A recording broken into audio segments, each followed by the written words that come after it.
எல்லாருக்கும் வணக்கம். அரட்டை ஸ்குவாட் வசம் ஆயிட்டோம். இந்தியா சூப்பராக ஜெயிச்சிட்டாங்க ஆஸ்திரேலியாவை. ஆஸ்திரேலியா வந்து ஐசிசி இந்தியா வந்து 4 விக்கெட் வித்தியாசத்தில் ஜெயிச்சிட்டாங்க. லாகுல் சந்தோஷப்படுங்க.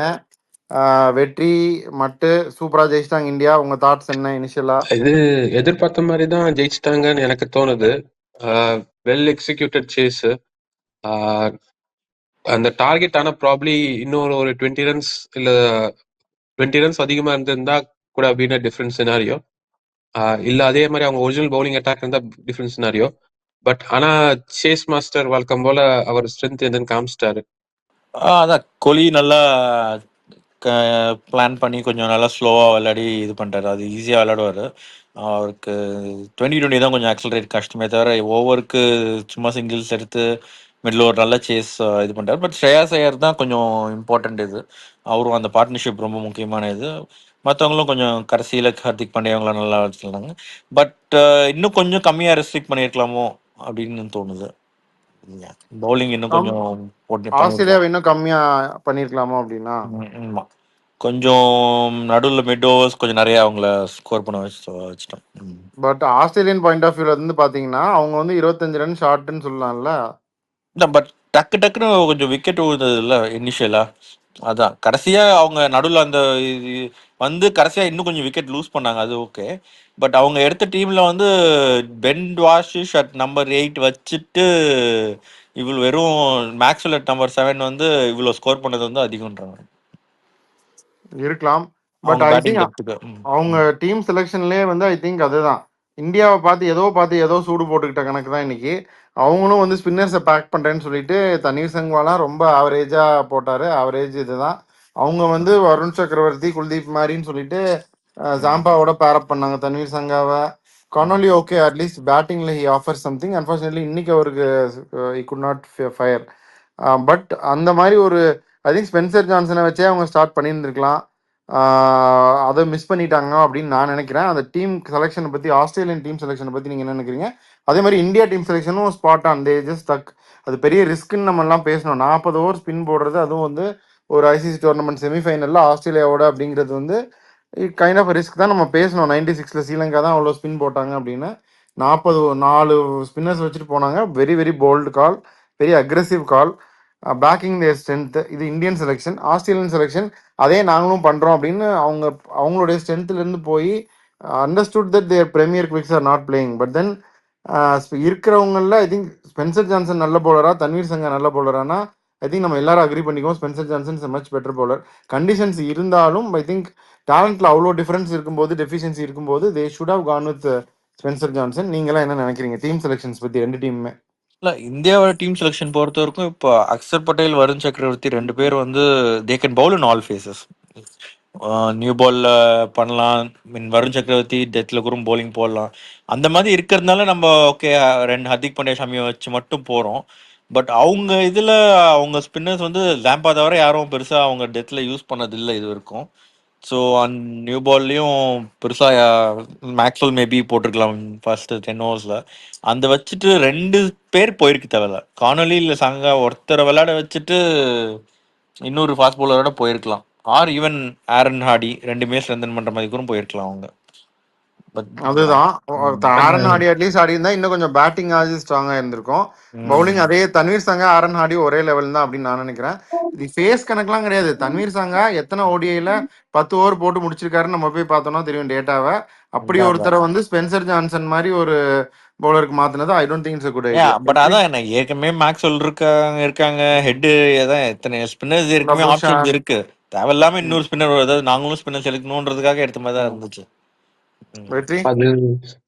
அது ஒத்துக்கிறேன். அவங்க தன்வீர் சங்காவை கண்டா என்ன சொல்றது, திடீர்னு அதுவும் செமிஃபைனல்லே ஃபர்ஸ்ட் மேட்சா இந்த டோர்னமெண்ட்ல இறக்கி விட்டு நீ பெர்ஃபார்ம் பண்ணு எதிர்பார்க்கறது கொஞ்சம் கஷ்டம் தான். அதுவும் அந்த அளவுக்கு கேலிபரான, ஐ மீன் நல்ல பவுலர் தான், but is not the calibre of an international spinner yet. ஒரு இம்பாக்ட் பண்ற அளவுக்கு அவர் இன்னும் வரல. இன்னும் எக்ஸ்பீரியன்ஸ் தேவைப்படுது. அந்த டைம்ல எக்ஸ்பெரிமெண்ட் பண்றாங்க அப்படின்றது ப்ராப்ளி நீ சொன்ன மாதிரி அவங்க வந்து சரி இந்த பிச்சுக்கு இப்படிதான் பிளே பண்ணி ஆகணும் போலுக்கு அப்படின்னு இந்தியா விளையாடுறத பார்த்து அவங்க நம்பிட்டாங்கன்னு நினைக்கிறேன். அது ஒரு ராங் காலா இருக்கலாம். பட் அவங்க இன்டர்நேஷனல் டீம் அவங்க நிறைய பெர்முடேஷன் காம்பினேஷன் நம்ம பேசுறது எல்லாருமே அவங்களும் பேசியிருப்பாங்க. பட் இந்த ரூட் வழியா அவங்க ஏன் போனாங்கன்றது அவங்களுக்கு மட்டும்தான் வெளிச்சம். ரூட் வழியா அவங்க போயிருக்க மாட்டாங்க, ஏன்னா ரூட் இங்கிலாந்து பிளேயரு. லாகோல் ஆன் தட் நோட், நீங்க தலைன்னு நிறைய தலைக்கு ஹைப்பை கொடுத்தீங்க. தலப்படம் ஓப்பனிங் மாதிரி ஹெட் ஓப்பன் பண்ணாரு, ஆனால் அதுக்கப்புறம் அப்படியே இப்போ டக்கர் அவுட் ஆயிட்டாரு. தலா இன்னைக்கு ஒரு 100 அடிச்சிருந்தானா ஆஸ்திரேலியா 300 போயிருப்பாங்க. தல ஆனா முதல் ஹெட் பால் எப்படி தலைக்கு நிக் சக்கரவர்த்தி ஒரு ப்ரொடியூசரோ அந்த மாதிரி இந்த வாட்டி நிக்காக்ஸ் டிராவிஸ் ஹெட்டுக்கு வருண் சக்கரவர்த்தி செஞ்சு விட்டாரு. நம்ம ஆளுங்க 34 ஓவர் ஸ்பின் போட்டிருக்காங்க. நம்ம டீம் செலெக்ஷன்ல ஒன்றும் சொல்ல முடியாது. ராதர் தான் அவங்க டீம் செலெக்ஷன்ல அவங்க டீம் இல்லை, அது இது பி டீம் தானே. ஒன்றும் அவங்க already they would have expected திஸ்ன்னு தான் நினைக்கிறேன்.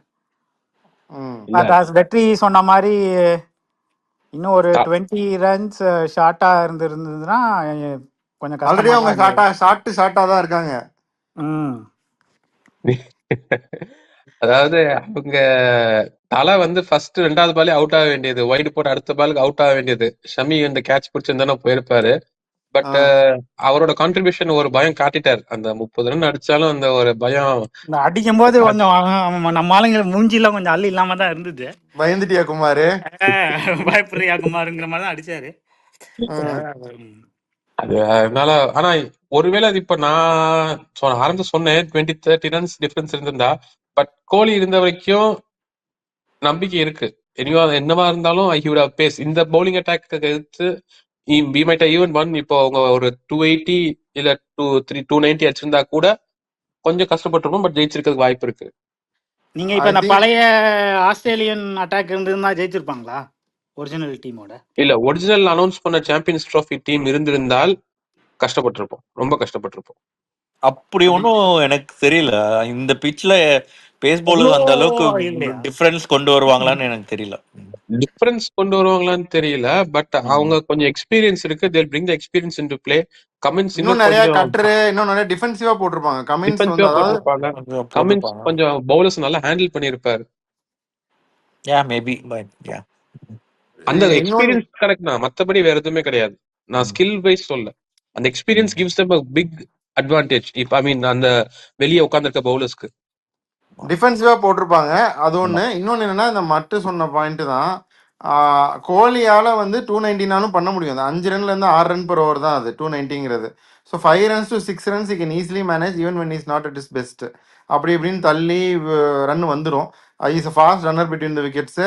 ஏதாவது ஒரு இடத்துல ஃபீல்டர் கொஞ்சம் ஸ்லிப் அப் பண்ணாலும் 2 ரன் வந்துடும். அப்போ இன்னும் 2 டாட் பால் அடிக்கலாம். ஸோ அந்த மாதிரி ஓட்டிடுவார். ஆனால் T20 வந்து 8 ரன்லேருந்து திடீர்னு 11 ரன் ஆயிரும். அது அந்த டைமில் தான் பிரச்சனை. So I think Kohli should have manage இன்னும் கொஞ்சம் அதிகமாக இருந்தாலும். பட் 285க்கு மேலே போயிருந்தா மேட்ச் எப்படி வேணாலும் போயிருந்துருக்கலாம். But this was under control தான். இன்னொன்று நான் டிஸ்கஸ் பண்ணணும்னு நினைக்கிறேன். கேட்ச் இஷ்டத்துக்கு விட்டுட்டு இருந்தாங்க. ரோஹித் சர்மாவுக்கு 2 கேட்ச், கைக்கு வந்த கேட்ச் இந்த கனோலி. அப்புறம் லபுஷேன் ஒரு டிஃபிகல்ட் பட் இதை பிடிச்சாங்க. வேர்ல்டு கப்லாம் இதே மாதிரி தான் ஒன்று ஓடி போய் பிடிச்சாங்க ரோஹித் சர்மாவுக்கு. அப்புறம் கோலிக்கு ஒரு கேட்சை மேக்ஸ்வெல் விட்டுட்டாரு. நிறைய கேட்ச் ஆஸ்திரேலியா. பர்టిక్యులர்லி மேக்ஸ்வெல் எதுக்கு ரொம்ப ஈஸி கேட்ச் தான் ஆக்சுவலா இது. அதனால கேட்ச் இப்படி எல்லாம் ஆஸ்திரேலியா விட்டதில்லை. எப்படி விடுறாங்களே? Pressure getting to them. பிரஷரா இல்ல விட்டு போவோமாங்கிறது. இல்ல ஷாப்பிங் போணும்னு இருக்கா? விக்ரம் போய் ஐபிஎல் முன்னாடி இங்க ப்ரொஃபஷனல்ஸ் அது ஏதோ மேபி ப்ரெஷர், அந்த ஒரு பயம் அவங்களுக்கு வந்திருக்கும், எங்க இவங்க கண்டினியூ ஸ்கோர் பண்றாங்கன்னு. ஆமா, அன்எக்ஸ்பெக்டட் ஃப்ரம் ஆஸ்திரேலியா இப்படி ஒரு ஃபீல்டிங் பெர்ஃபார்மன்ஸ் கொடுக்கறதுக்கு. பட் ஆஃப் நோட் ஆனா நம்ம பேட்ஸ்மேன் நல்லா பெர்ஃபார்ம் பண்ணாங்க. எல்லாருமே contributed well. Starting from Kohli, Iyer, KL ராகுல், ஹர்திக் பாண்டியா ஃபினிஷ் பண்ணி அந்த கடைசியில கொடுத்த அந்த 2 சிக்ஸ். நல்லா தான் ஆரம்பிச்சாரு. கேப்டனும் நல்லா தான் ஆரம்பிச்சாரு. கில் தவிர மத்தவங்க எல்லாம் நல்லா விளையாடிட்டாங்க இந்த மேட்ச். அதனால என்ன சொல்றீங்க? கில் அது ஆமா, அது அவுட் ஆயிட்டாரு. பட் பரவாயில்ல. வந்து போன மேட்ச் வந்து காலை போட்டார். முதலே பால் உள்ள வந்துருச்சு, காலில் வாங்கிருச்சு. இந்த வாட்டி வந்து அவே ஃப்ரம் த பாடி போகிற பால், அது ஒன்றுமே இல்லாத ஷாட். அது கரெக்டாக மிடில் போட்டிருந்தாலும் பாயிண்ட்டுக்கு போயிருக்கும், dot ball ஆயிருந்திருக்கும். Away from the body Aadi inside edge bowled. அதனால I think it maybe lapse in கான்சன்ட்ரேஷனா அப்படியே தான் இருக்கும்னு நினைக்கிறேன். ரோஹித் வந்து வாஸ் லிவிங் டேஞ்சரஸ்லி அந்த எண்டு இல்லை அவுட் ஆன டைமில்.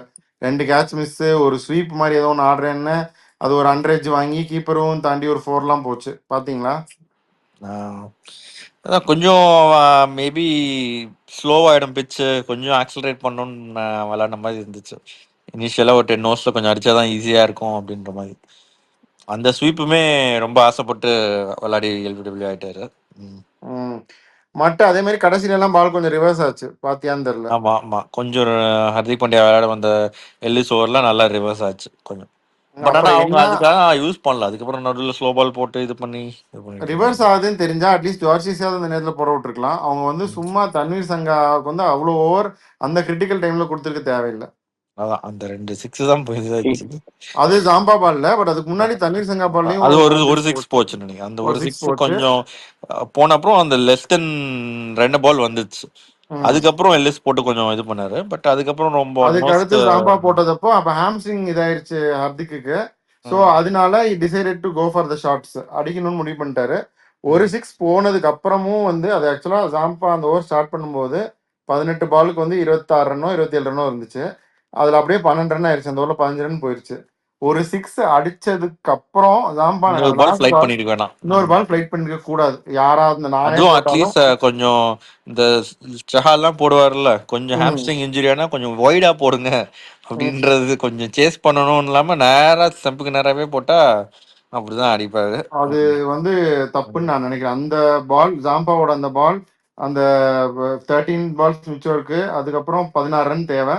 அந்த பால் வந்து பேட். அந்த மேட்ச் அந்த டைம் 2 ஓவர் கொஞ்சமே ஒண்ணுமே பண்ண முடியாம போயிருச்சு. அடுத்த பால் ஃபிளைட் பண்ணாம ஜாம்பா நினைச்சிருந்தா அதை டிஃபென்சிவா போட்டு அது ஒரு டாட்டோ ஒரு சிங்கிளோக்கோ போட்டிருக்க முடியும். ஆனா ஜாம்பா அது பண்ணல. அந்த டைம்ல I think it was a mistake from him. Even that end of the day நம்மளுக்காக நல்லா நம்ம பசங்க ஆடினாங்க. அவங்களும் கொஞ்சம் கான்ட்ரிபியூட் ஹெல்ப் பண்ணியிருக்காங்க ஆஸ்திரேலியா பசங்க. அதனால ஜெயிச்சாச்சு. அடுத்து ஃபைனல்ஸ் பத்தி யோசிக்கணும், யாரோட விளையாட போறோன்னு. நான் நியூசிலாண்டுன்னு சொல்றேன். நீங்க யாரும் சொல்றீங்க?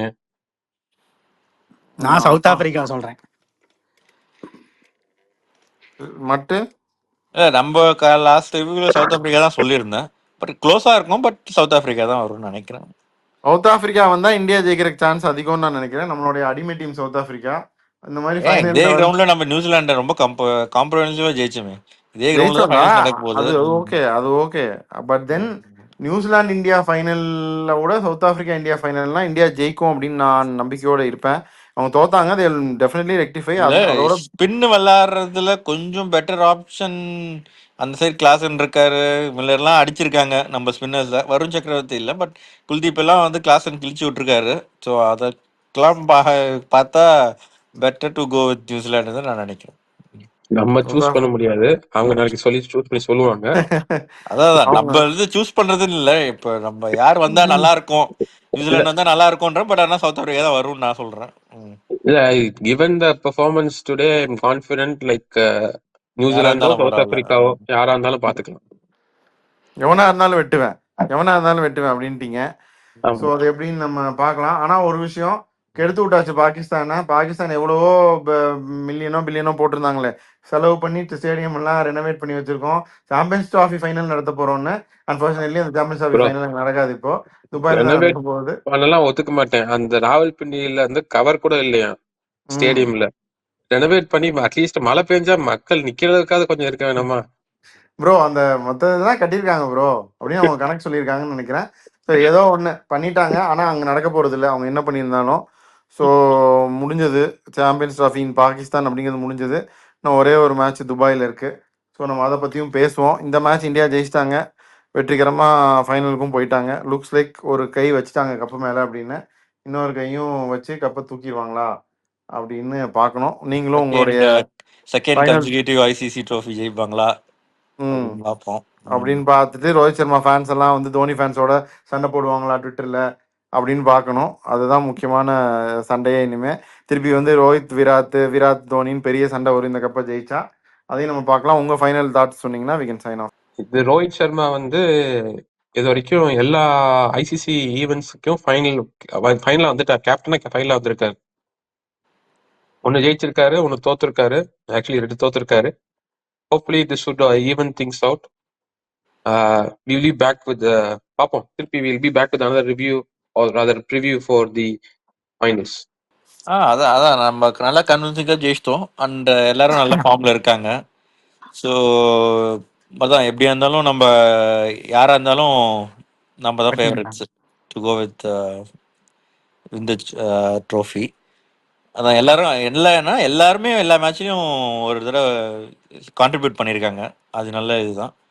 So we should be confident about our chances இந்த ஃபைனல்ஸ். அட்லீஸ்ட் அடுத்த மேட்ச்லயாவது டாஸ் ஜெயிப்போம்னு எதிர்பார்க்குறோம். டாஸ் ஜெயிக்காட்டி பரவாயில்ல, கப்பு மட்டும் ஜெயிச்சுட்டு போய்க்கலாம். லாக்குல் நீங்க ஏதாவது சொல்றீங்களா? கப்பு ஜெயிச்சதுக்கு அப்புறம் ரோஹித் வர்சஸ் கோலி வர்சஸ் தோனின்னு ஒரு பெரிய பஞ்சாயத்து வரப்போகுது. யாரு பெரிய ஆளு யாரு கோட்டு அப்படி இப்படின்னு. அது பேர் ஃபேக் ஐடியில இஷ்டத்துக்கு போட போறாங்க. உங்க ஃபேக் ஐடி என்ன லாகுல்? லாகுலே ஃபேக் ஐடி தான்டா. லாகுல். Okay, so we'll come back. Vetri, bye சொல்லிடு. We'll sign off. Bye. You're signing off Artist Squad.